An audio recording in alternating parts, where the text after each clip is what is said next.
अस्सलाम वालेकुम और डियर स्टूडेंट, आज हम फर्स्ट एड का तीसरा टॉपिक और structure and function of respiratory system पढ़ेंगे कि रेस्पिरेटरी सिस्टम का जो साख्त होती है, जो स्ट्रक्चर होता है रेस्पिरेटरी सिस्टम का, और इसका फंक्शन पढ़ेंगे कि रेस्पिरेटरी सिस्टम का फंक्शन कौन कौन सी रेस्पिरेटरी सिस्टम का फंक्शन होती है। तो सबसे पहले हम रेस्पिरेटरी सिस्टम का डिफिनीशन करेंगे कि रेस्पिरेटरी सिस्टम किसे कहते हैं, और इसके बाद इसका मुख्तलिफ पार्ट्स जो होती है इसका फंक्शन पढ़ेंगे। तो सबसे पहले what is respiratory system. Respiratory system किसे कहते हैं। रेस्पिरेशन या रेस्पिरेटरी सिस्टम मतलब जब इंसान या ह्यूमन बीइंग ऑक्सीजन अंदर दाखिल करती है और कार्बन डाइऑक्साइड बाहर एक्सहेल करती है, मतलब इनहेलेशनल और एक्सहेलेशन, इनहेलेशनल ऑफ ऑक्सीजन और exhalation of carbon dioxide, this is called respiration. And जो जितनी भी मतलब पार्ट्स रेस्पिरेटरी सिस्टम की इसमें इंक्लूड होती है, मतलब नोज़, नेज़ल कैविटीज़, इसी तरह ट्रीकिया, ब्रांकाई, ब्रांक्यूल, लंग्स वगैरह इसमें शामिल होती है। तो अब हम रेस्पिरेटरी सिस्टम का जो स्ट्रक्चर है वो पढ़ेंगे कि इनमें कौन कौन से स्ट्रक्चर्स मतलब ऑर्गन शामिल होती है। तो सबसे पहले इसमें नोज़ शामिल होती है।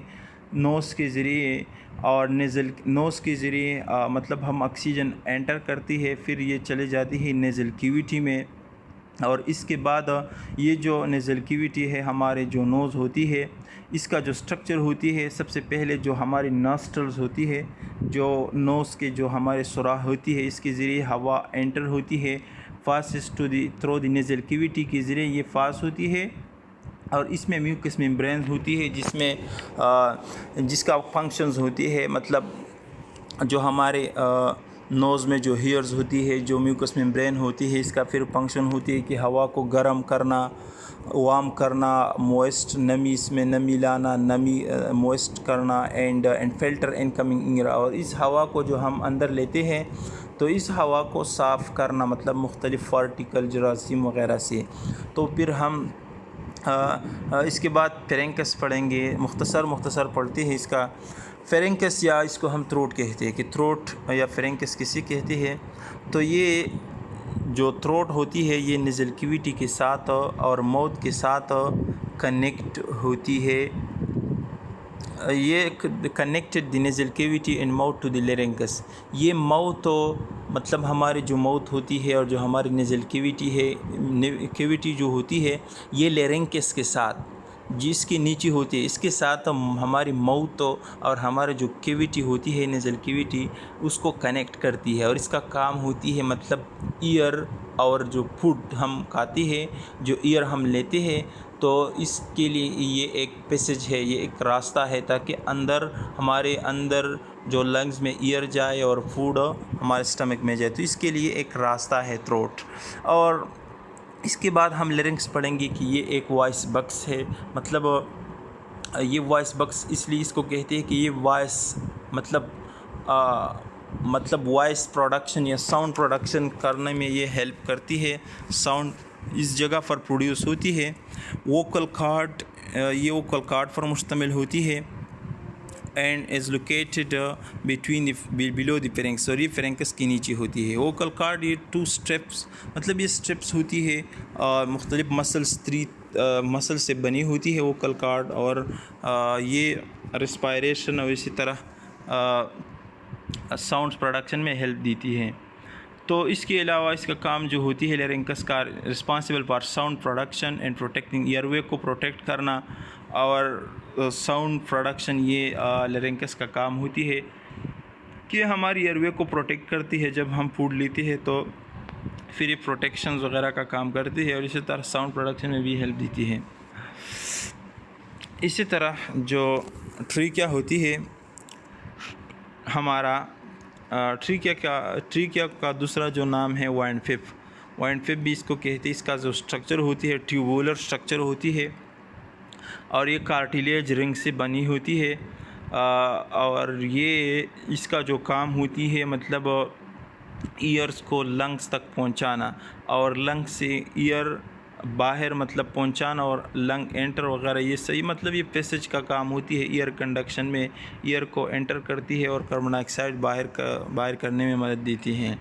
इसी तरह ब्रांकाई और ब्रांक्यूल्स जो होती है मतलब ये ट्रीकिया फिर 2 ब्रांच में डिवाइड होती है, ब्रांकाइज में, और ये ब्रांकाई फिर फर्दर डिवाइड होती है ब्रांक्यूल्स में।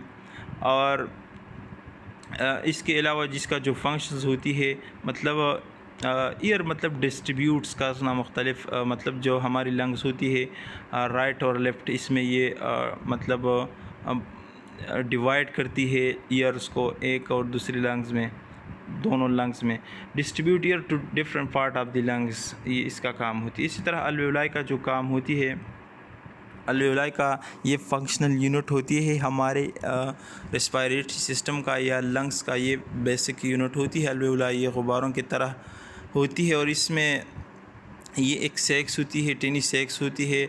ब्रांक्यूल्स के जो एंड्स पर ये सेक्स होती है और इसका काम होती है मतलब एक्सचेंज ऑफ गैसेस, मतलब ऑक्सीजन और कार्बन डाइऑक्साइड का जो ब्लड के साथ तबादला होती है। ये अल्वेओलाई का काम होती है कि कार्बन डाइऑक्साइड को ब्लड से मतलब अल्वेओलाई की तरफ मुंतकिल करना और अल्वेओलाई से फिर ऑक्सीजन जो है ये ब्लड्स तक मुंतकिल करना। ये एक्सचेंज ऑफ गैसेस होती है डिफ्यूजन के ज़रिए, ये इसका काम होती है। मतलब इससे अल्वेओलाई से ऑक्सीजन मुंतकिल होती है ब्लड से और ब्लड से कार्बन डाइऑक्साइड मुंतकिल होती है अल्वेओलाई में। तो ये इस अल्वेओलाई के साथ अल्वेओलाई के वजह से हमारे जो लंग्स होती है ये स्पंजी मतलब होती है, स्पंज की तरह मतलब ये प्रेस होती है। अब आप लोग इस तस्वीर को देख लें, इस तस्वीर में एक अपर रेस्पिरेटरी ट्रैक है, एक लोअर है। अपर रेस्पिरेटरी ट्रैक में नेज़ल कैविटी आती है और इसके अलावा फेरिंक्स और लैरिंक्स, ये तीनों जो है ये अपर रेस्पिरेटरी में आती है। और जो लोअर रेस्पिरेटरी ट्रैक है इसमें ट्रीकिया और जो ब्रांकाई होती है और जो लंग्स होती है ये फिर लोअर रेस्पिरेटरी ट्रैक में आती है। इसके अलावा अब हम इसका जो फंक्शन है रेस्पिरेटरी सिस्टम का वो पढ़ेंगे।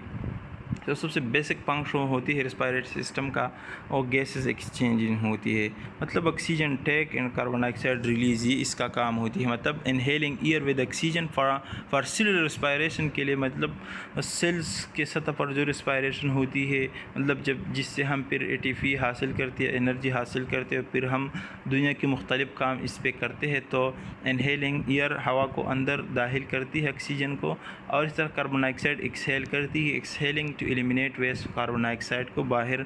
आप लोग इस तस्वीर में देख सकते हैं कि ब्लड जो है ये जो ब्लड है आउट और एन जो लिखा है, इसमें जो ब्लड एन लिखा है ये ब्लड इसमें कार्बन डाइऑक्साइड मौजूद है और ये अल्वेओलाई के साथ इसका तबादला होती है तो ये अल्वेओलाई को मुंतकिल होती है। इस तरह अल्वेओलाई से फिर ब्लड जो आउट लिखा है तो ये ऑक्सीजन मुंतकिल होती है इस ब्लड में।